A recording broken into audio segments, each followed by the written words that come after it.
There's no feeling more discouraging than starting over, and that's what you're about to experience if you keep playing this game.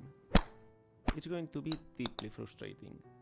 You might trade some of that frustration for disappointment if you're willing to admit that the mistake was yours and only yours, but the feeling will only get more intense the longer you play.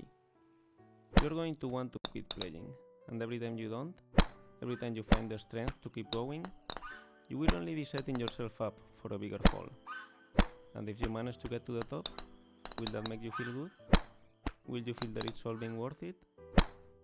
I think you will.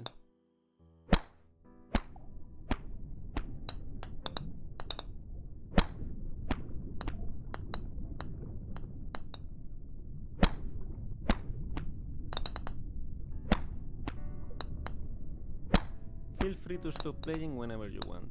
Your progress will be saved automatically. Your loss of progress too.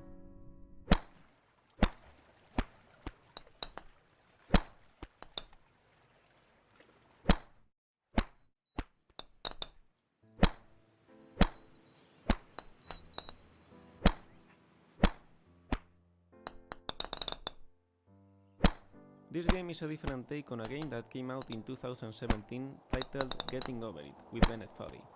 The author of that game, Bennett Foddy, was an Australian designer known at the time as the father of intentionally bad controls.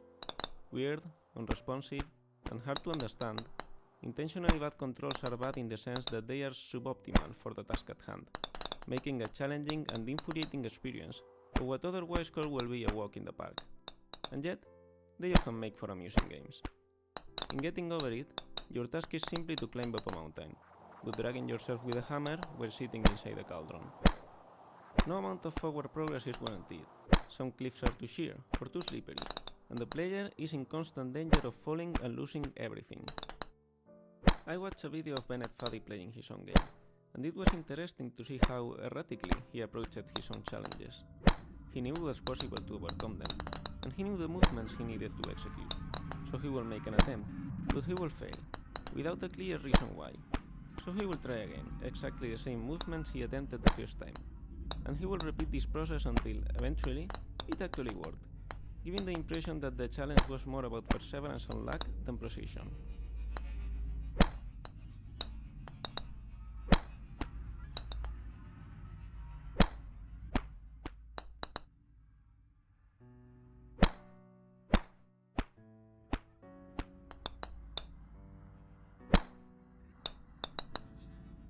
In Getting Over It, Bennett Foddy claims that frustration is essential to the act of climbing, but I disagree.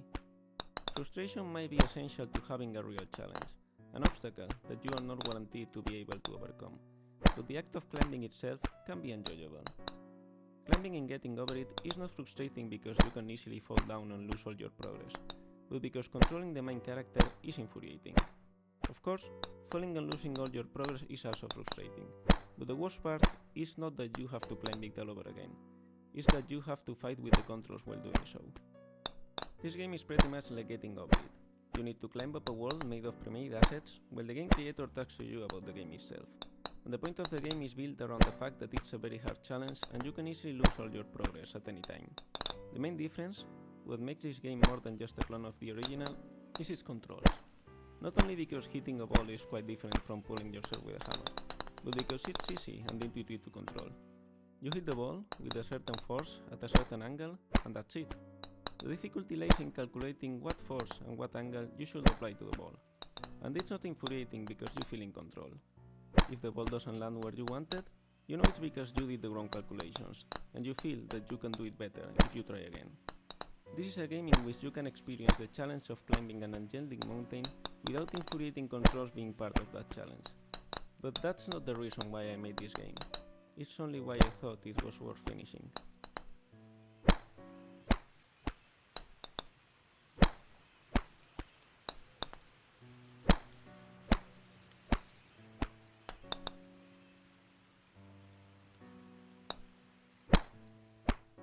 So, why did I make this game? I was lying in bed, thinking of an unusual concept for a golf game. It had nothing to do with this one, except